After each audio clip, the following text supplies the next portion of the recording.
ನಮಸ್ಕಾರ, welcome to Yoy TV Kannada. Mysuru, Kodagu ಮತ್ತು ಚಾಮರಾಜನಗರ ಲೋಕಸಭೆ ಕ್ಷೇತ್ರವನ್ನು ಗೆಲ್ಲಲು ಅಟಕ್ಕೆ ಬಿದ್ದಿರುವ ಸಿಎಂ ಸಿದ್ದರಾಮಯ್ಯ ಭರ್ಜರಿ ಮೀಟಿಂಗ್ ಅನ್ನು ನಡೆಸಿದ್ದಾರೆ.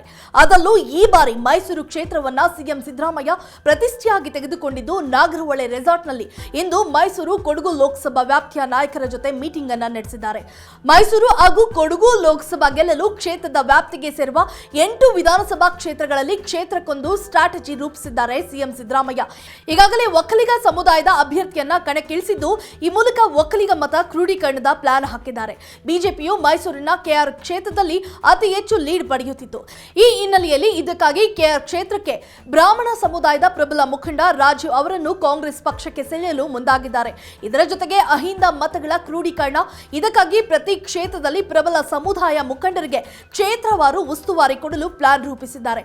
ಮೈಸೂರು ಜಿಲ್ಲಾ ಸಚಿವ ಉಸ್ತುವಾರಿ ಎಚ್.ಸಿ. ಮಹದೇವಪ್ಪ, ಚಾಮರಾಜನಗರ ಉಸ್ತುವಾರಿ ಸಚಿವ ಕೆ. ವೆಂಕಟೇಶ್, ಹುಣಸೂರು ಮಾಜಿ ಶಾಸಕ ಎಚ್.ಪಿ. ಮಂಜುನಾಥ್ ಹಾಗೂ ಶಾಸಕ ಅನಿಲ್ ಚಿಕ್ಕಮಾದು ಒಡಗೂಡಿ ಸಿಎಂ ಸಿದ್ದರಾಮಯ್ಯ ಜೊತೆ ಮಾತುಕತೆ ನಡೆಸಿದ್ದು, ಎರಡೂ ಕ್ಷೇತ್ರಗಳಲ್ಲಿ ಗೆಲ್ಲಲೇಬೇಕು ಎಂದು ದಲಿತ ಮತ್ತು ಹಿಂದುಳಿದ ಹಾಗೂ ಅಲ್ಪಸಂಖ್ಯಾತ ಮತಗಳು ವಿಭಾಗ ಆಗದಂತೆ ನೋಡಿಕೊಳ್ಳಬೇಕು ಎಂದು ಕಾಂಗ್ರೆಸ್ ನಾಯಕರಿಗೆ ಸೂಚನೆ ನೀಡಿದ್ದಾರೆ. ಹೀಗಾಗಿ ಚಾಮರಾಜನಗರ ಕ್ಷೇತ್ರದ ಜವಾಬ್ದಾರಿಯನ್ನು ಸಚಿವ ಮಹದೇವಪ್ಪ ಹೆಗಲಿಗೆ ಹಾಕಿದ ಸಿದ್ದರಾಮಯ್ಯ ಅವರು ಪುತ್ರ ಯತೀಂದ್ರಗೆ ವರುಣ, ಎಚ್.ಡಿ. ಕೋಟೆ, ನಂಜನಗೂಡು ಭಾಗದ ಜವಾಬ್ದಾರಿ ವಹಿಸಿದ್ದಾರೆ.